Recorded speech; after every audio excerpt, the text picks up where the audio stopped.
It's Monday on Your View. Welcome to the show. I am Murayo Afolabi Brown. As always, I have the ladies with me.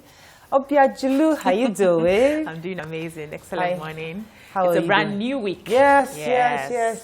And Getting we're closer excited. to the end of November. I'm telling you, and we're excited to resume work. Come and go, please. The one you done with the Toto. I did not use this year, Sha. I'm minusing it from my age.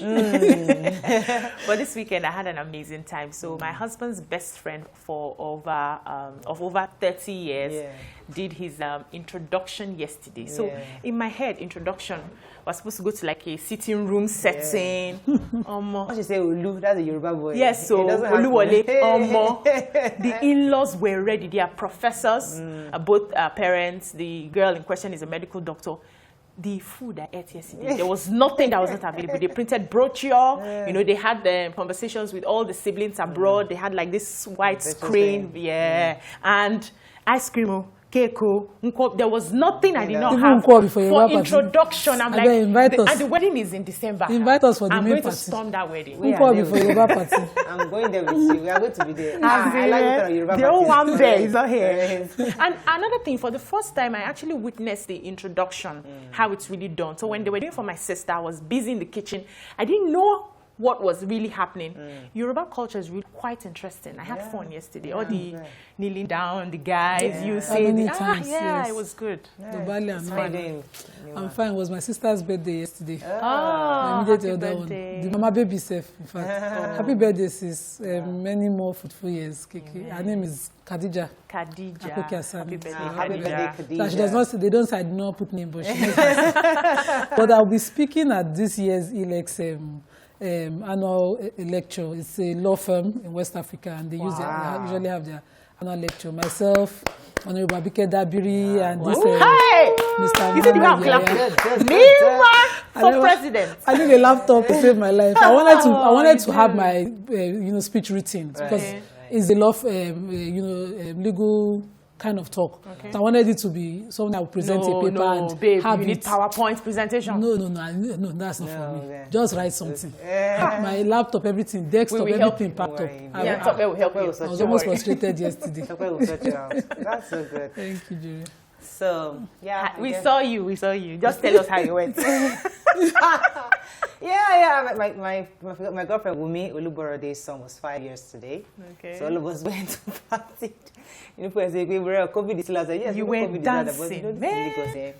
Somehow, God helps us in this country. I hope the 5-year-old boy knows that it's the big people that came to first party. We rocked that party. They were the ones having fun. You. All my friends, Tope, and even interestingly, Kemi, that girl, they're calling her the chief negotiator now. For those of you that know, you know, but let me not bring out the story out there. But something really bad happened last week. Pastor Tosin Alao of Trinity House was under a lot of stress. Let me not say that. I'm not sure if it's public here. Let me not say that. But we thank God for his life, and God has helped him and everything.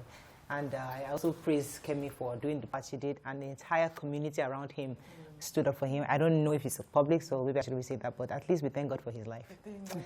Let's go on a break. When we come back, we go through the front pages of the papers. Stay with us. We'll be right back.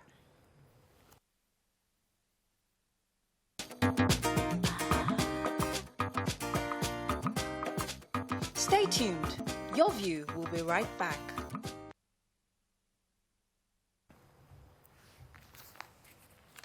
Right, we're going to start with The Nation. Post #EndSARS, police to undergo massive reform. LCCI NECA caution against petrol price deregulation without competition. 720 arrested in Lagos black spots raid.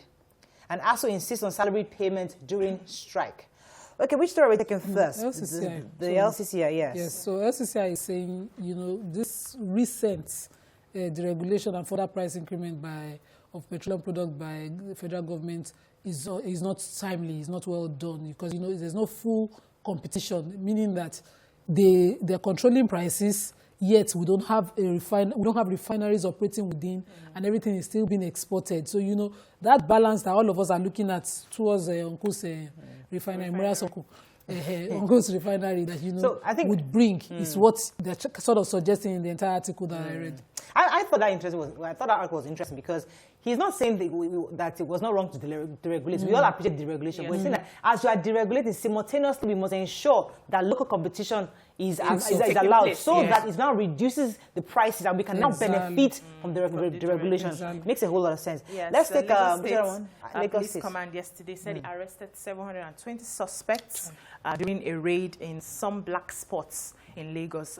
One major one was the one that happened in Ajah, and they said they were able to get marijuana, locally made guns, live cartridges, charms suspected to have been taken during the NSAS protest. Now, my pain with this was after they left, because I have people who stay in Ajah, they said some of the hoodlums came out and they were destroying other people's properties. They were upset that the police came to that area and raided. So it's not just for them to go and raid and go back. They should find ways to, protect the other people who are remaining in that area. Well, we'll take it in another paper because I think it's in Vanguard. I mean, it's not just Lagos State, it's everywhere. But let's take ASU very quickly. ASU, yes. So they are still, they are talking about the fact that they are on strike and yet the federal government isn't paying salaries, that they are making them beg.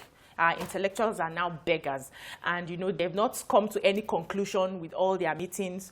The revitalization money is still pending. They haven't been paid. They said they brought it down from 220 billion to 110, and yet the federal government said they will only give them 20 billion. So they are appealing. They are saying that because the federal government is saying that the strike will soon come to an end. As we say, you've not even settled us. So let's see how. Let me reiterate again. But ASU had what the government had said was they're giving them 50 billion, 30 for the salaries outstanding for all the various groups under education. That's ASU, SANU, and all of them. And then 20 billion for the revitalization of the building. So that's where they are. But they're saying that if you want a knowledge society, you need a knowledge. You need to change the entire. If you want a knowledge economy, you need a knowledge society. So they need to ensure that they invest properly in that. Listen, this whole back and forth with ASU. I don't want to be in any way mischievous, but in the budget, the money we budgeted for rehabilitation of Boko Haram, apologists, the ones repentant Boko Haram members should be diverted. If you compare it with us, we know where our priorities lie. Moving on to Vanguard, fear grips Lagos, Edo, Delta, Kaduna, others as insecurity heightens. I was a victim of police brutality, says Governor Fayemi of Edo, of Ekiti State. Intimidation of youths may trigger another protest, says Bakari Kanan Woni. Hashtag NSAS, don't give jobs to families' cronies. Kaigama tells federal government and ministers. 2023 presidency, PDP faces looming defection in Southeast.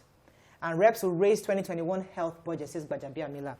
Okay, as we said earlier, the insecurity has heightened in many states. 37 killed in Edo. That was, I know I was in class with one of my classmates on Saturday.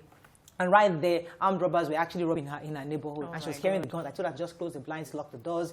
I mean, she was scared. It was a virtual class. It was a virtual class. So, and the armed robbers, they said the soldiers there, but they still didn't care. They were not afraid. So, across the states, it's been crazy. Yeah. Federal government intending to sell Geregu power plants, the one in the motor show, power plants, the concession, the National Theatre, the stadiums, and all of everywhere.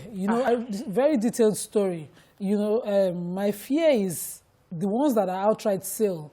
What exactly are our chances? Because according to the report, only the BPE, is aware of the value of this, the actual value of the power plant. According to them, said the Geregu power plant, a core investor already holds about 51% shares in that power plant and is demanding extra 29% of the 39% that belongs to the federal government. Wow. And the BPE alone and the advisors know the real value to be determined of those sales. We want people who would negotiate in our best interest. Yeah. Right. They've identified billions, hundreds of billions that they will be selling these things for. Let's know whether the proceeds or the intention to sell actually is in the best interest of Nigerians, and then move forward. I was going to take the story on the intimidation of youth may trigger another protest. So Pastor Bakari, Ife, and Khan have told the federal government that they must resist from this repressive act of freezing accounts and intimidating protesters.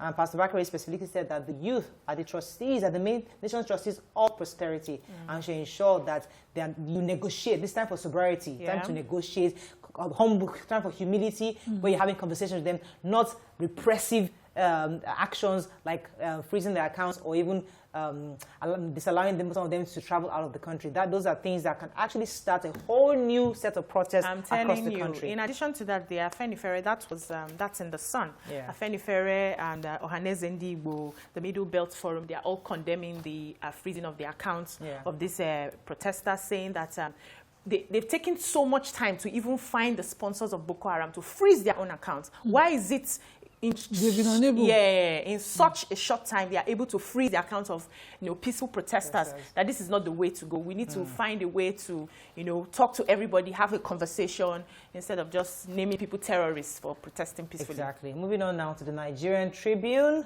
Rumpus in INEC after handover by Yakubu. How Hoodlum sacked customs, took over borders for 3 days. Police raid black spots in Lagos, arrest 720 suspects. User angry and hungry, says Oni of Ife. COVID-19, 2.5 billion naira spent on e-learning in states, says Jubek. Regulating social media risky, Tunde Bakare warns federal government.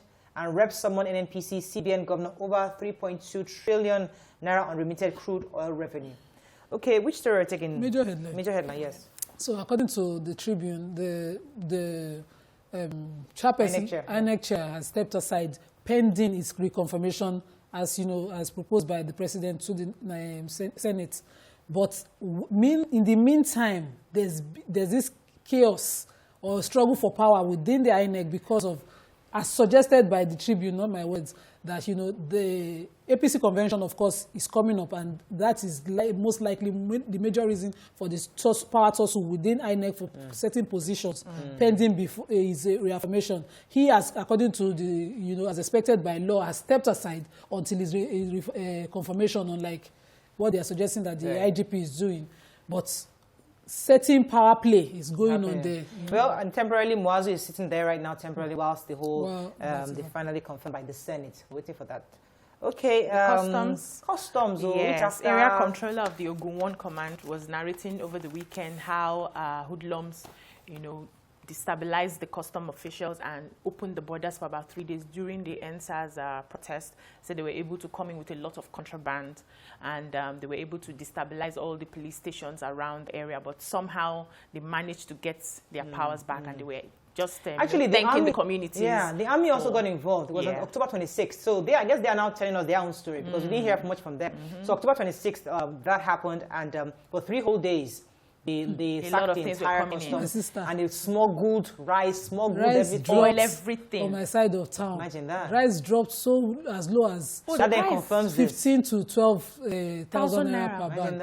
And everybody that had a free day there just kept talking about it. That better go and start taking, that they've taken over the borders. That happened really. So insecurity is not just in the northeast anymore. It's across the country now because all our police officers are. They've taken most of the ammunition, actually. Daily Sun. Police fireworks as IGP Adamu's retirement nears. Hashtag NSAS can Middle Belt Forum at Pennyferry. Others fume over terrorism attack on protesters. 2023, no compromise on Igbo presidency. Southeast Group declares. Reforms. National Assembly mulls ban of police chiefs as PSC chair. And power play rocks INEC. Okay, which story? Major headline. Yeah. So the IGP, retirement, he will attain 60 years, which is the retirement age for the police service, and 35 years in service. So he will attain that by February 1. And by November 1, he should have gone on a retirement terminal leave. Okay. And, instead of that, he's still actively holding the position of the IGP, and it's suggestive that he might get an extension, just like the army chiefs and all of that, whose extension is endless till date. Okay. So lawyers are now asking the president that you just signed the Police Act into law very recently. Don't come and sit on the law. According to one of the lawyers, Kayode Ajulo, is standing and quoting that it will be totally illegal for an extension. It will also be robbing or insulting of the other people in service who are waiting in cadre to achieve that same position. In a connected story, the police also, the National Assembly are trying to change the law to ensure that police entry level to be upgraded to OND. So before it was primary school and secondary school certificate that was required to become a policeman. Right now, that's they're proposing for it to change. They're also saying that there'll be a mental psychological test for newly recruited and PSC to get more powers over discipline and erring policemen for strict scrutiny. So they are trying to reform. And they're letting us know what they're doing for the police. Please, so that may we I can also see. ask that they ensure that the evaluation is done periodically, regularly. It's Regularly. not just a one-off, because people need to... If it becomes issue of appropriation, approving money, it might be one And of... please, in your review, as you are Approve and reviewing, not please quick don't forget the uniform. Please, we have been talking about it. We don't like that black. uniform, we don't like it. Maybe you'll start wearing red. Okay. As long as it's not that black. Find something Brown, else. brown may work. Brown, red, yellow. Just not make it black. That is not going to work. Okay, let's go on a break now. When we come back, we'll discuss other issues, especially the fuel. Stay with us. We'll be right back.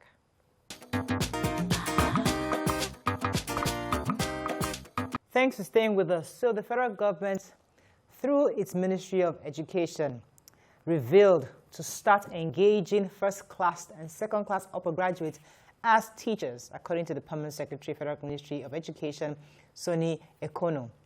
We are now limiting entry points of teaching only to the best that are qualified. We will engage individuals with second-class upper and first-class divisions. Now, many have argued that, is this the right approach at this time, or is the federal government putting the cart before the horse? What are your thoughts? Let us hear. You can call us on 090-241-63440. You can also tweet to us at TVC Connect. Please hashtag YourViewTVC so we can read your tweets. Right, so many have said that this is not necessary at this time because we need teachers, we need people, because currently, I know in Lagos State, for example, you have to have a bachelor's degree, and you have to set a certain level you have to get before you become a teacher. But in some other states, you don't need a bachelor's degree. Because a school cert is fine. So in your view, is it the most appropriate thing at this time, considering the various regions that we have? You know, how they go to school in certain regions, not the same way they go to school. So is it the right thing at this time, do you think? I think the question the federal government should be asking first is, why don't we have 2-1 and first-class graduates apply for the teaching job? That's the first question. Because we need to get to the root of why we have what we have before we start finding solutions, so that we get solutions that are appropriate, commensurate to the problems we're trying to tackle. Now, I know that teaching is, first of all, a passion. It's not about what grade you come out with from the university. It's about the love for teaching, and it's not necessarily because you have a 2-1, a first class, that will not make you a good teacher or a great teacher. Now, we have different, even as students, you know, when you're in the university, you know those that teach for the passion, those who love the job that they're doing. And what we see most times is those at the bottom of the food chain who can't get jobs in other places end up teaching, because that's where it's like the bottom pot. That's the people that now come into the teaching profession, because the truth is the teaching profession right now in Nigeria is not lucrative. Nobody goes to school to say, I want to be a teacher, when you look at the economy and see how teachers are being treated and how they're being paid. You know? So the question is, what can we do to entice people who are qualified to come into that teaching profession? That should be the first question. Then secondly, we need to understand that for you to be a teacher, every skill is learned, really. So if you have an interest in being in that profession, you can learn the skill of teaching. What parameters, aside from what you read or what you graduated with, how can we equip you to be a best or a great teacher? What are some of those things that we can keep giving to you? I graduated from Delta State University, political science. I didn't read education. But when I got my first job as a teacher, I was trained on the 21st century teaching methods. And before 1 year, I was doing amazing. I was loving the job. So if they required you at that time to first class in education, you don't have I wouldn't have gotten the job. But because I had a passion for teaching, I was trained in the right methods of teaching. So it's like, are we going to be losing some great teachers if we who don't have 2-1? If we force and ensure that this new requirement is enforced? What do you think? Already they have several exams that they write for, you know, would-be or intending teachers. We have the TTC, there's this exam. You know, my other sister is a teacher. They've written all the exams in Lagos, and yet the best of jobs, they keep missing them because jobs in Nigeria require connection as opposed to qualification and passion. Now, you mentioned the issue of why they are not attempting at those jobs. It's not necessarily about wealth. Most of them are not looking at a job that turns them into billionaires. They're talking about jobs that gives them dignity. So the worst paid, in fact, the lowest cadre of arrangement is the other way around. So we still pay lawmakers higher than we pay teachers who are supposed to help us form society and form the minds of the leaders that are growing. And we insist on that method till today. And the same people are the ones deciding now that when you have studied in school and put in your best at, achieving the best results, they will still do another form of discrimination, because we have the discrimination of the colleges of education as opposed to those who have degrees in education. Whether or not they are passionate teachers or qualified in those fields, or, they have even self-taught themselves certain areas, those exams will not expose that. You just need to go and write the exam, carry certificate and come. Right. Nobody does that assessment. We had the former commissioner for education in Edo State on the show before the incident, and she was talking about some of these things as part of the reason they need to completely overhaul the system. So federal government is like they're sitting in a room and looking at, okay, what's the next thing we do now? Like We'll just play this card. So that's the worry, because we're putting the cart before the horse. Because I'm saying that if you want a reform of the educational sector, it's the first thing to begin to recruit teachers with the first. They will not even apply. The first things first, our curriculum is there. You've not reviewed it. Obsolete. Salaries are ASU there. is still in debate with the federal government while students are at home, and they are still, the Minister for Labour is calling their bluff, saying after this negotiation fails, I have other methods. Meaning some people we will resign, you people, expire you people, whatever forms of knowledge you have will go to waste while we find other people. While students are at home, not considering what exactly we need to, in fact, the education system itself. Let me take this call from Abdul. Abdul from the UK. Good morning. Thanks for calling. Abdul, are you there? Yeah, I'm here. Thanks for calling. Go ahead, please. Morning. Yeah, I'm a first-time caller. Welcome to the show. Good morning. Yeah, I'm here. Regarding this topic of, thank you very much. Regarding this topic of first-class graduate, the thing is that our government, they really have a problem of conversating with the people, because we have a lot of graduates, first class, already that are jobless. I think if they are really serious about this new employment, why don't you take out those people that are already waiting and engage them, so that other people that are still in the system, we work harder, we prepare, so that they also can come out with first class, so that they can see that their mates have already been engaged as lecturers. And in schools, you can put some people in place, let them go to those schools. There are some people, brilliant people, that they don't have first class, but they are taking tutorials inside all the universities. They have passion for teaching. I'm privileged in doing my degree program in University of Abuja. The best lecturer, let me call him a lecturer, but he's also a PhD holder. He's a PhD, he's still doing his program. Everybody enjoys that man's lecture. When he comes to the class, everybody will be happy. Yes, because the lecturers, some of them are not even good as that guy. A very young, vibrant guy.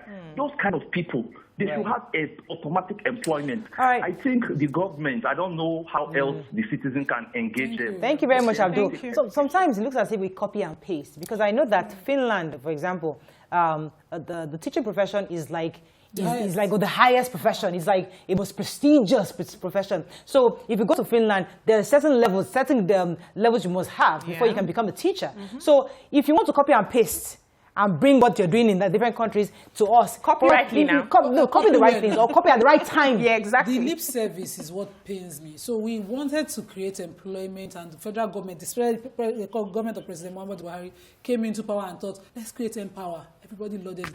So they came, and degree holders, just like Abdul was mentioning, were the ones that we converted into Empower. Today, the most unsatisfied group of people, the most displeased group of people with this government are the people under Empower. They are the most frustrated, constantly asking. In fact, the way they push most of them off the project without any notice. People are constantly sending messages asking us to discuss Empower. We have them, and you sit down, and now you just look at the group of people and say, I have to go on a break, because we need to bring in an educationist here, because people that are saying that they want to collect first class, do they have first class? All of them. Federal government, all of them. May I quickly say something before we run off? We are forgetting that education, the intelligence is not really determined by our examinations, and especially the kind of examinations we have, which places emphasis on just memory, cramming, rote learning, you know. So if you do that, you're going to do a disservice to people who actually have the talent of teaching to be in that industry, because you've just put a cap over their head that once you don't get this, which we know that even in that, those ones that even got the 2-1 and the first class, probably they just copied and pasted. All right, let us move on a break, because from the presidency all the way to local government, we would like to also make the same requirements. So maybe Nigeria will be better that way. But let's go on a break. We'll be right back.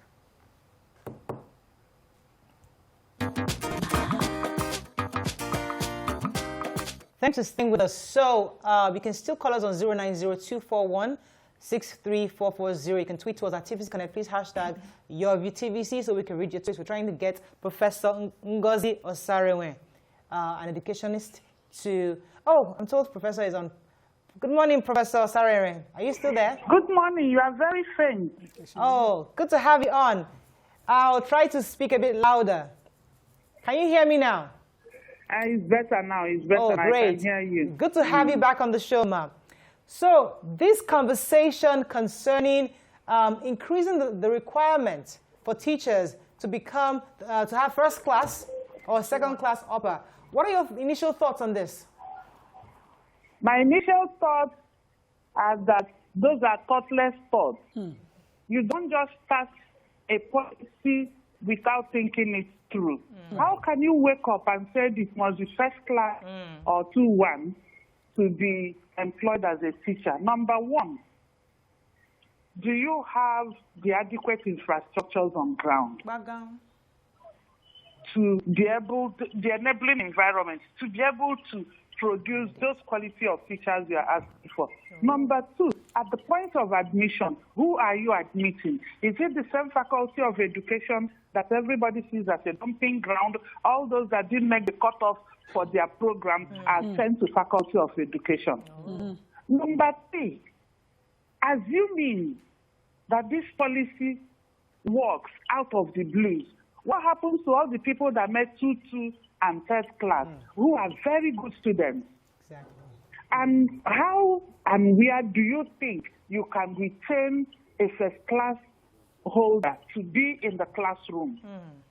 What incentives are you going to give? Because those are hotcakes. Our concern should be one, how do we make the enabling environment to be conducive for people to bring out their best competencies, their best ability, to be able to impact properly and adequately and effectively on our children? The person that made the first class may not be the best teacher. The person that made the second class upper may not be the best teacher, may have the book knowledge, book in quotes, but does not have the communication and the interactive ability that is needed. So, Ma, in your own... are three areas, not just to come and teach and go away. The other are, what of the affective? What of psychomotor? Ma, in your own assessment, therefore, what should be the first step the federal government should take in a complete educational sector reform? The first step the federal government should take is what ASU has been hammering on. Our facilities. Our facilities are all decrepit. You have to first of all upgrade the facilities, and by the time you upgrade the facilities, and by the time the structural materials are available, and the people that are supposed to teach these people that will make first class and 2-1 are well motivated to teach, all those things must be taken into cognizance. And you also have to look at the negative aspects of this, because it may now lead to everybody trying to do whatever that is humanly possible to make that 2-1 and teach it. And when you have admitted some students for a particular program, and you are now saying that they must have first class or have 2-1, that is not a normal curve. A normal curve will have few first class, few 2-1, many 2-2, and some first class. That is a normal curve. Okay. And that is what All right. we should Let me get a few more strive at. questions in for you, ma. So, for most of us, it's just about the, the reward. Yes, can you hear us? I can hear you now, yes. So for most of us, it's about the reward for teaching. If the federal government were to put a value to the first class and 2-1 graduates, what would you consider, their worth in today? What would I consider what? Their The reward? worth of a first-class graduate teacher. What would you consider? What amount? Figures? Remuneration per month. What would you consider their worth? No, you don't pay people according to the results they have. You don't do that. The only thing is give the person what will make the work conducive. Give a particular salary. In fact, even if you have a first class, as a fresh graduate, it's still level 8. You cannot be given level 10. It's still level 8, step 1. You understand? Right. The most important thing is give them what will make teaching comfortable, enticing, interesting. Right. What will make them wake up in the morning and are eager to go to work? Right. What will make them, at the end of the month, they get their salary and all the allowances associated with it? Okay. What will make them in the morning to wake up and know that if anything happens to me, my family will be taken care of? Right. Those are the things we should focus on. Right. Not first class, not 2-1. Right. Okay. Because it now means that people will go to any extent to get the job. First class and to get 2-2. And when you now take away this first class and 2-1, what happens to those people that studied education diligently, very good teachers that have 2-2? What will happen to them? You throw them into the open, Right. or you do what with them? Okay, let me get one more question for you, ma. All right, ma. So I also have a problem with how people who want to study education, how they are being admitted.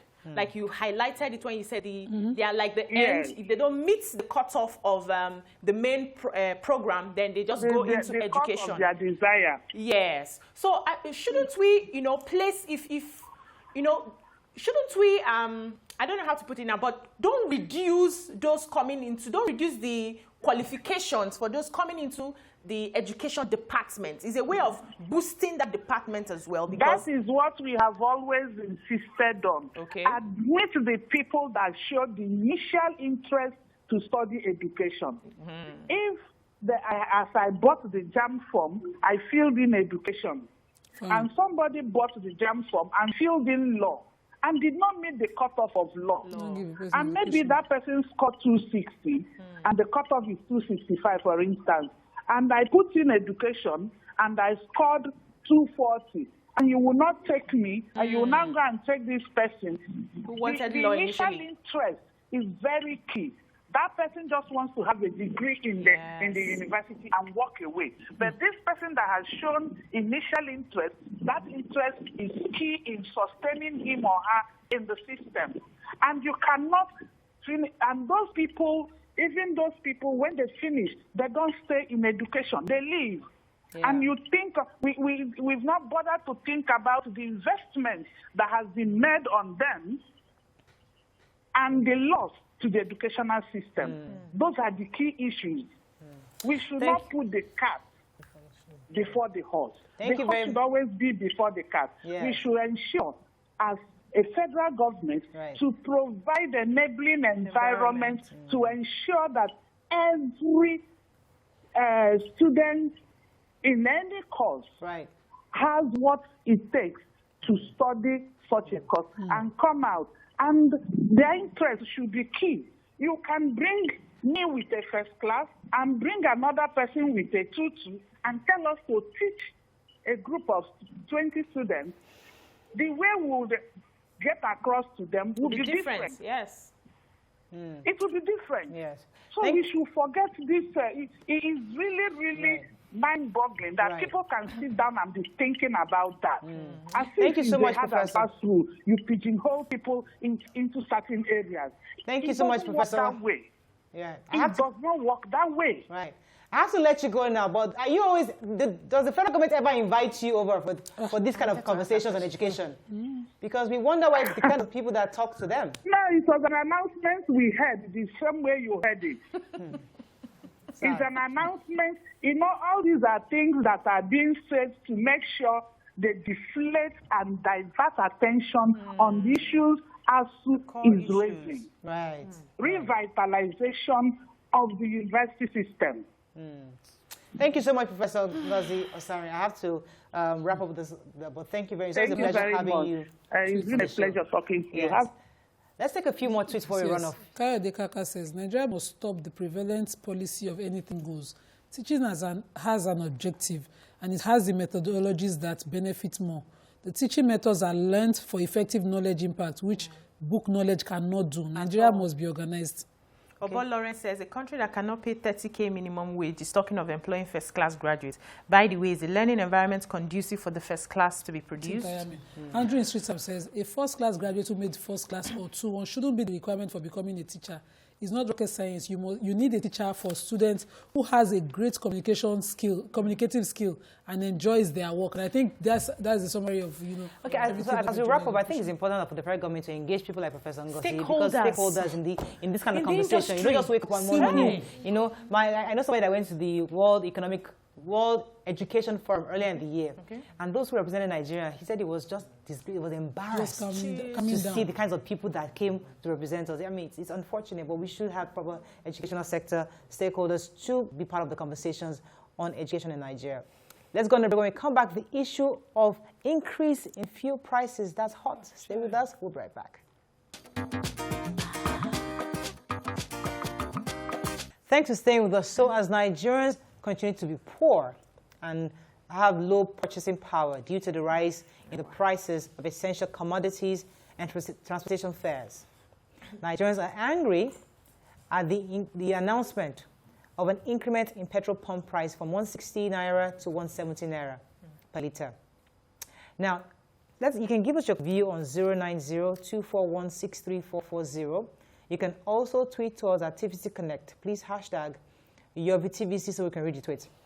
All right, so I always like to change the tone, because our job also is to educate Nigerians. And we can't say that this increase was a surprise to us, because we know what's happening. We all, as a country, and we've all clamored for the deregulation. We've all said no more subsidy. And we've been told over and over. So it's not as if somebody just woke up yesterday and said, okay, this weekend, we're increasing from 160 naira to 170 naira. That's not what happened. It's important that we educate Nigerians so you are aware. Where we are right now at the issue of the market forces, right? So we've told them, please don't give this small number of people marketers, don't give them subsidy, because all that money can be used to better use. So we will pay whatever price the international market pushes to us. And that's what we are seeing. And we've told people here from this table that there's a possibility that we might even end up paying 200 or 300 naira at some point, because we're going to be going by market forces. So it's not like somebody increased it, it's just that the international market forces have caused this increase. Let's first of all state that, federal government finally forcefully admitted that they cannot continue to pay subsidy, so they removed it. Not that it was due to our clamor for them to deregulate. So they removed it when it was obvious they cannot continue to pay. Then, now that they wanted to remove it, all the plans that in 2015 was part of the change mantra that we were shouting, deregulate, create refineries, let's, refine the product here.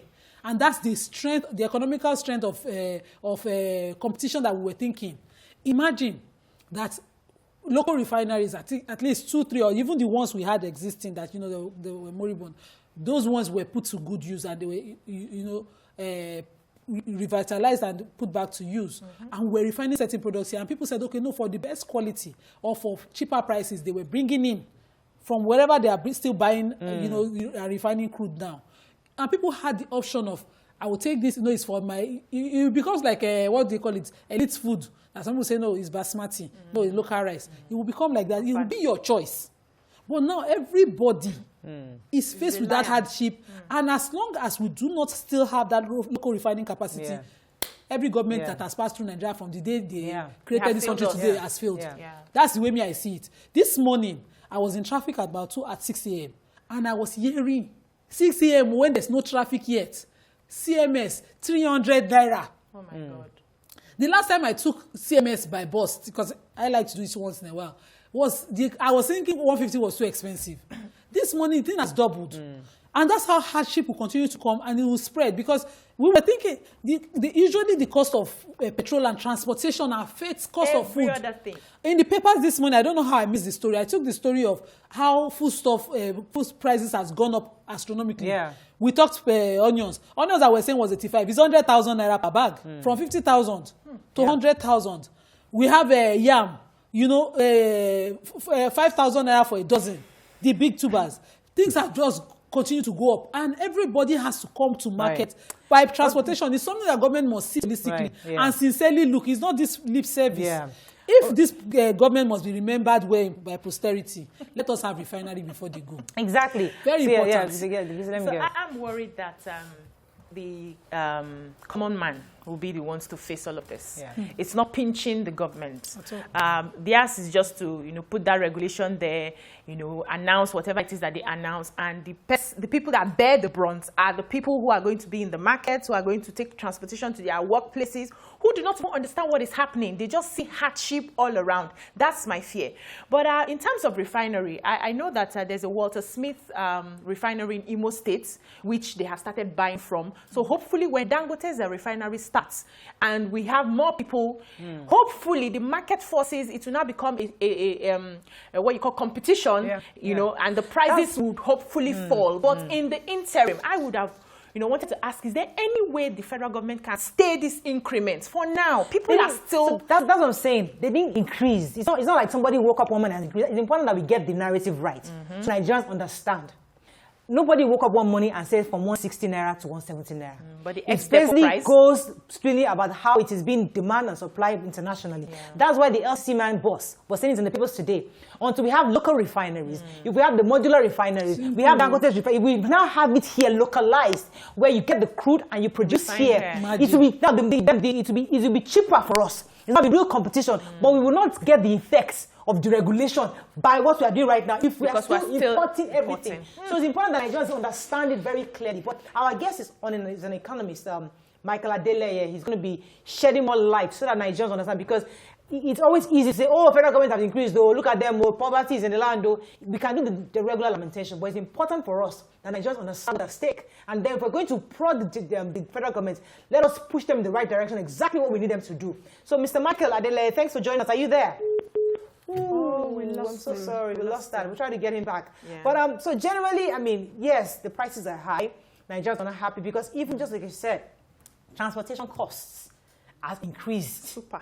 Interstate. That's what's causing our hike in prices, because marketers are complaining that getting food from the north to the south has increased astronomically. Morale, even producing certain foods in Nigeria, it's tough, because you still have to resort to the same product to power your factories.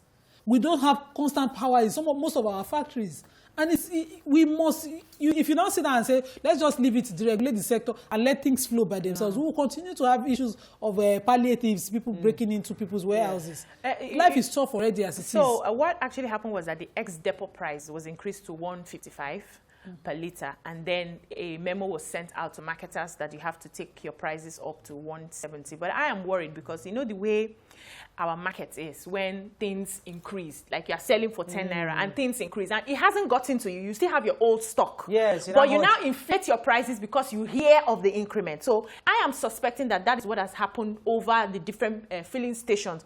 But is there any way the marketers can even help the common people? So you can do away with your old stock at the normal price. Then when you're buying a new one, you sell at the price that that's where the PPRA comes in, because their job is to regulate. Their job is also to ensure. You can't do away with your old stock. If you bought at 20 naira and before you finish selling it, they have increased the one that you will buy in the market to 20 naira. Price.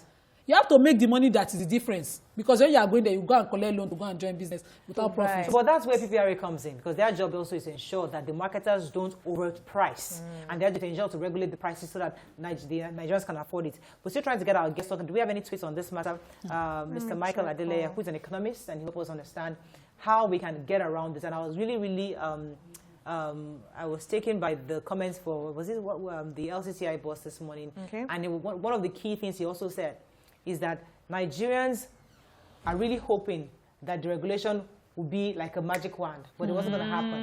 It wasn't going to happen, and we cannot benefit the regulation until we have those modular refineries. I'm really, really concerned about how modular refineries, what's happening, because we know in certain states, they have actually started having functional modular refineries. Yes. But why is it so difficult for us to have it across the country? Why are we not still giving Nigerians, local players, the opportunities to also compete in these markets? I think it's capital intensive, and aside from that, people need to understand the business they are going into. We have a distrust of the federal government in the sense that policies, they are not very... what's the word now? They are not, you can't trust them with policies. Somebody can just come in and change everything, and then it affects you and your money is tied down, or you lose money. So as a businessman, you need to be certain of where you want to put your money. Let me go on a quick break. When we come back, we'll try to see if our guests will be on by then. Stay with us. We'll be right back. Thanks for staying with us. So our guest, Mr. Michael Adeleye, is online with us. Good morning, sir. Are you there? Morning, beautiful ladies. Good to have you on the show. So this. Thank you very much. Yes. Nice to be here. Let's talk about the prices. We're hearing obviously that petrol is now selling for 170 naira, and Nigerians are wondering, when will this stop? How often will we see an increment, and how do we ensure it doesn't go beyond what Nigerians can afford? Thank you very much. The news came to me as a shock as well. Amazingly. That was about 2 days ago. I've just filled up my tank. About I think 2 hours later, that news just came in, and I was like, "What is going on?" My point is this: I'm not saying the prices shouldn't go up, but if the governments are very sensitive to its people, there should be a way and manner how these things should work out. Now, you don't just bring in this issue of price hike at this time where we're just coming up. Our businesses are just coming up. The pandemic has actually ruined a lot of things. The NSAS have ruined a lot of businesses, and people are struggling. People have lost their jobs. People are struggling to bring up their businesses. People can't even buy the common food to eat. And in the midst of all this, drop the price again. It's very insensitive. Every other time, what they do is, if the prices want to go up and you need to fund some projects, you borrow money and to do those things. When all this pandemic season goes over, then obviously you could recover the money back through taxes and so on and so forth. But not this season where everyone is actually trying to get themselves together. What's going to happen now is we're headed towards hyperinflation season. That's what's going to happen, because the cost of transportation is going to go up.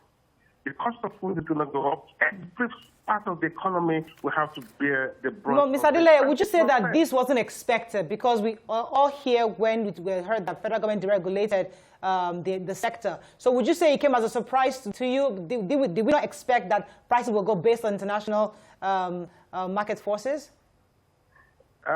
If there is no pandemic, if there's no crisis, if there's no economic downturn, then it's fair enough.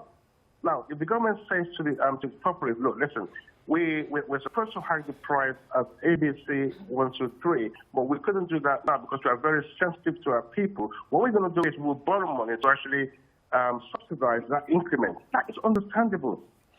Where do you expect people to begin to come out economically at this point in time?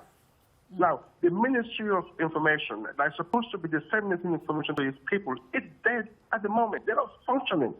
The same thing happens if you remember the NSAS, the looting of food and so on and so forth. Now, the excuse of the government was they have this food to be distributed to its people at a particular point in time. Who gave us this information? Do you think if people understand that when they have the food in stock, be giving us at the... We lost that. Ooh. I wanted him to clarify, whether the information not coming prior to the changes is what he's talking about, or he's asking government to do something about the price difference, so that he'll be suggesting further payment of subsidy. So I wanted to clarify that from him. Because nobody wants subsidy anymore. We are done with subsidy. Just how to ensure that we actually benefit from this. How do we ensure it's done seamlessly without causing extra hardship, further hardship on people, or you know, whatever. I thought I needed to clarify. And we even need an update from the government to know what they're doing with the suggestions he refineries. What state are we in? What is going on with the refineries? Are we getting international partners? Because I wouldn't agree that we should borrow more. We're already complaining that Nigeria is recently, in fact, I think was it the governor of Kaduna State was saying that we're actually nearing the brink. You know, of borrowing right now, and you can't borrow anymore. This is what pains me. So the Minister for Finance will come out. When she comes, she'll say, no, we're not in recession.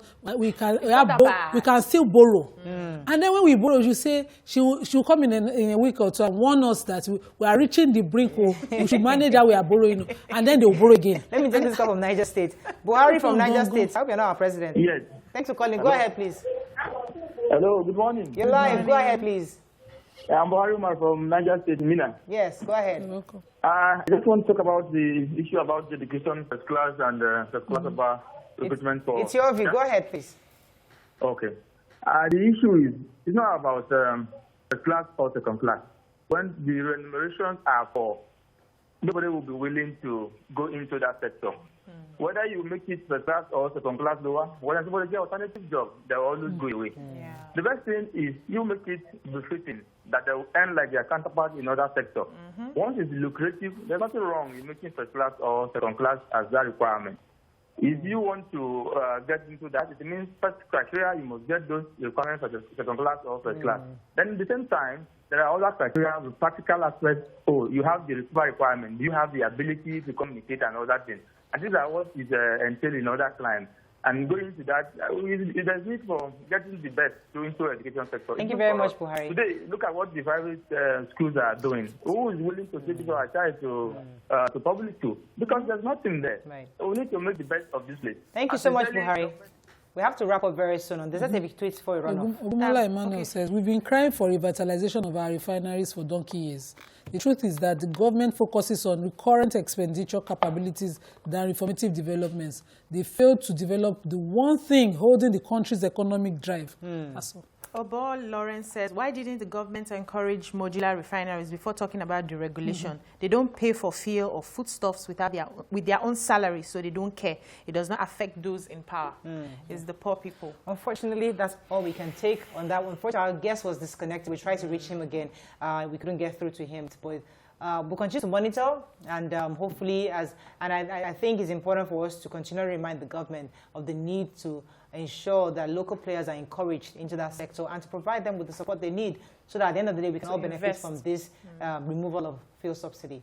That's all we can take on the show today. I hope you learned a few things as we have. Have a fabulous day. We'll see you tomorrow. Bye for now.